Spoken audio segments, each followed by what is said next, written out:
How's it going, everyone? So this is way back to the beginning of my channel. One of my first shorts was this guy, vintage Firecracker cannon. So I figured I'd bust it out again. I can't shoot it right now because all the leaves and a fire hazard, stuff like that. But I want to show you guys how I go about loading it. And it's a neat little item. It's actually sleeved and everything, and I believe was originally used for black powder. And then they probably stripped out the cap, so this pin had to be added, all that. It had a different style pin in it. I put this piece of copper wire in there. Works really well. But yeah, I wanted to show you guys. So basically it launches firecrackers out. If you haven't seen it, go back and check. It's way back there. But I'll try to set a link in the description or whatnot afterwards so you'll be able to find it. But I use these little guys here. They come in this pack. And it's a brick of 100 packs of penny packs. So there's 6 in each pack, and there's 100 of those little mini packs in there, and they look like this. They're just little guys. Little tiny penny ducks. And I found these work the best. So I ended up stocking up on a few bricks of these just for this cannon here. Your regular crackers, as you can see, are a lot longer. Not necessarily more powerful or anything. I honestly think these little ones are probably louder than these. There's just, these have longer plugs in them or whatever. But you can see the difference, size difference from your regular ones. And they have paper fuses, not a visco fuse like this one. So what you got to do, we'll start by opening this. Take this pin out. It's in there pretty good.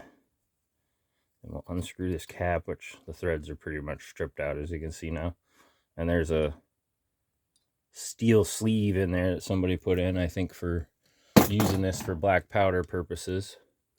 Let me find a pencil real quick.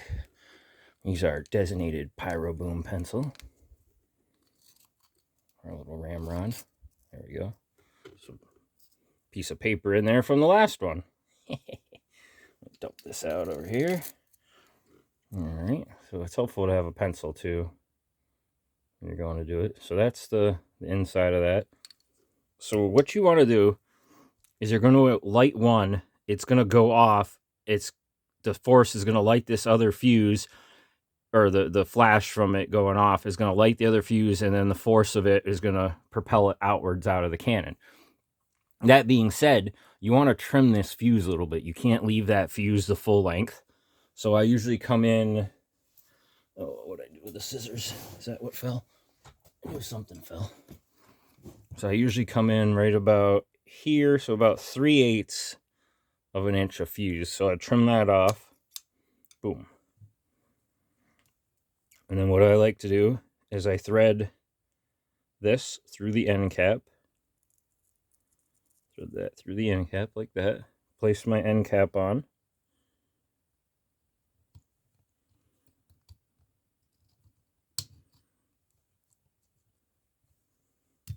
And you may have to kind of shimmy the firecracker forward a little bit. There we go. So that the pin can go through and it doesn't hit the cracker.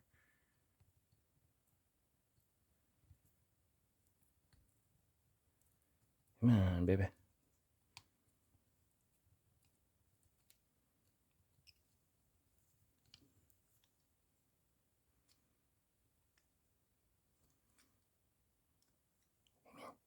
I wonder if I got the cap on upside down or something. Oh yeah, I do. Something's not... Oh, there we go. It's not lining up. I think I got the cap. Yeah, I think I got the cap backwards.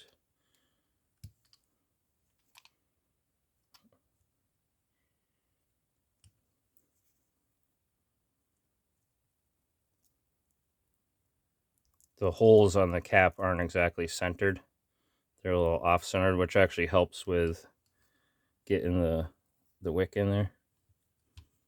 I didn't drill them, so if I drill them, they'd be centered.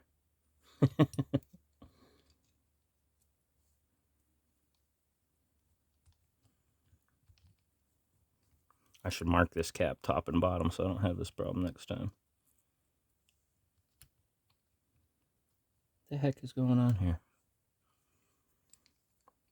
This, like, never... Of course, I'm trying to film it, so that's why. This never does this. This thing's always wicked easy to load. What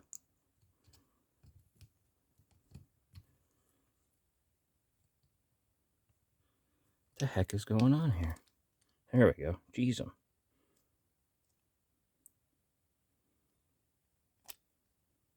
must need a little bit of a cleaning there. Might need to give that a little bit of a cleaning. Alright, so now we're going to push our cracker down in with the ramrod. The fuse is sticking out the end there, so just enough to still be able to light it. You can try to thread it in and out of that top hole, but I found that to be even more difficult. Although I probably should have just done it that way. Then you take your shortened one, stick that down inside there, push that down, make sure it's seated.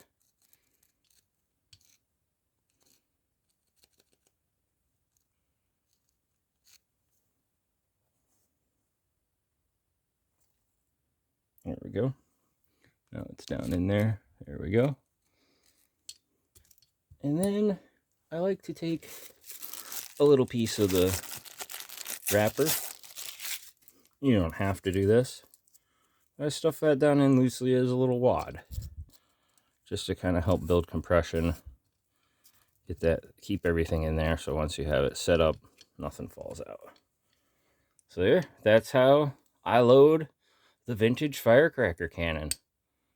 We'll have to do a demonstration on it again. This thing's actually quite loud too. It's pretty impressive, and it's got some nice recoil and everything. This thing will move and everything when it shoots, and it'll launch it, so you get a nice pop when it first goes off, and it launches it, I mean, a good 20 feet or so, and then usually if you time it right as it's about to hit the ground or hitting the ground, it'll detonate. So it's pretty cool. I want to do like a cannon battle eventually. I'm just trying to find a few more of these, and I'm going to do like a Lego castle cannon battle or something. But if you guys enjoy that, like and subscribe, please. I appreciate it. And like I said, stay tuned for some future stuff. You don't want to miss out on it. There's even some in there where I popped them off in the snow. So it's a fun little toy. Take care, everyone.